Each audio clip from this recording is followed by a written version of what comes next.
মৃত ব্যক্তির পাশে বসে কোরআন তেলাওয়াত করা যাবে কিনা? মৃত ব্যক্তির পাশে বসে কোরআন তেলাওয়াত কেন করবেন? কোরআন কি জীবিত মানুষের জন্য না মৃত মানুষের জন্য? তাহলে মৃত মানুষের পাশে কোরআন পড়লে কি লাভ হবে? কোরআন যে তেলাওয়াত করবে সে সওয়াব পাবে, যে শুনবে সেও সওয়াব পাবে, যে আমল করবে সেও সওয়াব পাবে। এখন মৃত ব্যক্তি না কোরআন পড়তে পারে, না শুনতে পারে, আর না সে আমল করতে পারে। মৃত ব্যক্তিকে আমরা যা বলবো তিনি সব অটোমেটিক শুনে যাবেন, এরকম কোনো সিস্টেম নাই। ওমা আনতা বিমুসমিন মান ফিল কুবুর। অতএব মৃত ব্যক্তির লাশের চারপাশে ঘিরে কোরআন তেলাওয়াত করতে হবে এরকম একটা রসম রেওয়াজ আমাদের দেশে প্রচলিত আছে। এটা কোরআন এবং হাদিস দ্বারা প্রমাণিত। কোরআন যখন এই লোকটাকে শোনানো দরকার ছিল তখন এলাকার আলেমরা কোথায় ছিলেন? তখন তার জীবদ্দশায় এসে কানে কাছে কোরআন বলে যাওয়া দরকার ছিল।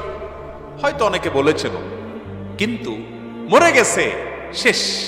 মান মাতা ফাকাদ কামাত কিয়ামাতুহু, তার এখন হিসাব শুরু হয়ে গেছে। এখন তারে কোরআন শোনানো যাবে না, আর কোনো লাভও নাই। এটাকে কেন্দ্র করে হুজুর ডেকে আনে, তাদেরকে টাকা পয়সা দেয়, এগুলো সব নাজায়েজ কাজ, সবগুলো নাজায়েজ কাজ। এই কোরআন আপনার মুর্দার পাশে পড়ার জন্য টাকা দিয়ে লোকানা ভাড়া করে এবং তাদেরকে দিয়ে কোরআন পড়ান। ভাইরা আমার, কোরআন আপনি নিজে তেলাওয়াত করবেন, নিজের জন্য নিজেরা তেলাওয়াত করবেন। ওই লাশের পাশে বসে কোরআন তেলাওয়াত করার কিছু নাই।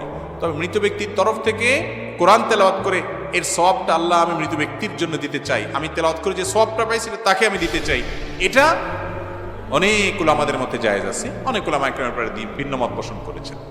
কিন্তু ওই যে তার লাশের পাশে বসে কোরআন তেলাওয়াত করার কথা কোরআনে কোথাও নেই।